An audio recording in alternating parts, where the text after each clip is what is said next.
Welcome to a special edition of ABAJAM Chronicles. I want you to take note, dragon on my cane, which of course also has a sword in it, dragon on my belt buckle. Okay, let's have a seat. And first we'll turn off the music.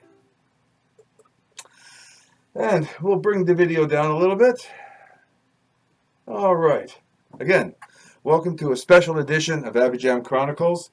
The reason for the dragon and the manner of which I'm dressed, like I did find out several years ago when I was in Hong Kong, that according to the Chinese astrological calendar, my birthday, etc., and so forth, my background, I am the symbol of the dragon. Imagine that. But before we go any further, excuse me while I put my cane here and prepare for not so much. There's no reading this week. There'll be a lot of pictures and also a lot of explanation as to the background of ABAJAM Chronicles, how I was able to garner all the information, research, to give you an idea that much of the book's writing comes from real experiences, real endeavors, and real research. So before I go any further, I just wish to say, hope you're having a great week. And by the way, I'll be going on vacation there the first couple of weeks in August. And so I'll probably put a couple of readings together and then just put them up as premieres on YouTube to be on their dates, so that you'll be able to still get the readings while I'm enjoying myself on vacation. Now you're probably wondering or asking yourself, what in the hell am I drinking? This is called a red eye. You mix beer with tomato juice, or in this case V8, and you have a nourishing and healthy drink. Cheers. So what compelled me to compile this special report was an ABAJAM Chronicles.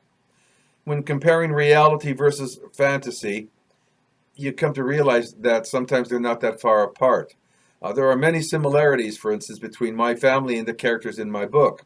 For instance, a long time ago, when my son had read my book before it was published, he said, "Dad, you know all the characters in the book are supposed to be composites of Mom and us and our friends and other members of the family?" And I said, "Yeah."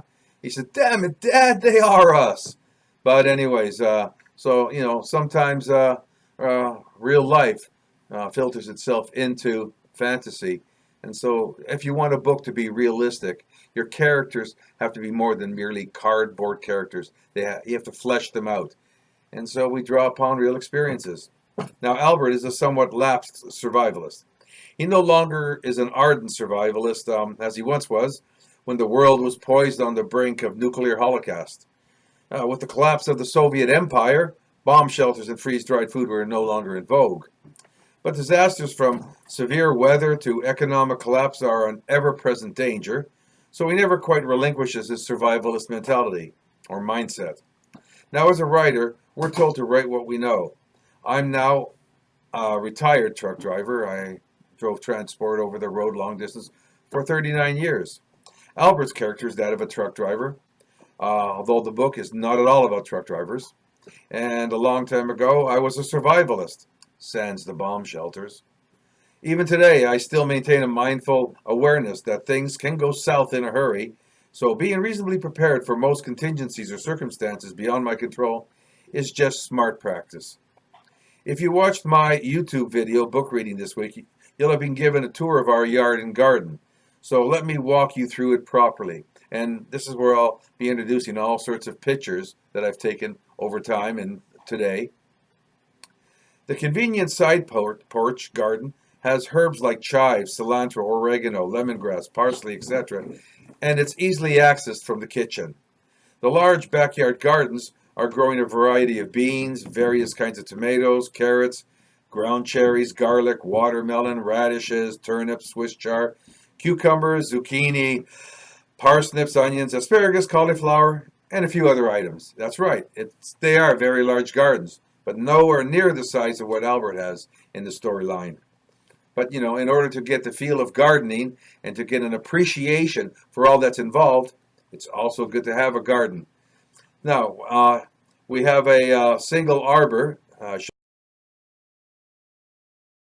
showed that in the video, with the huge clusters of grapes that are ripening.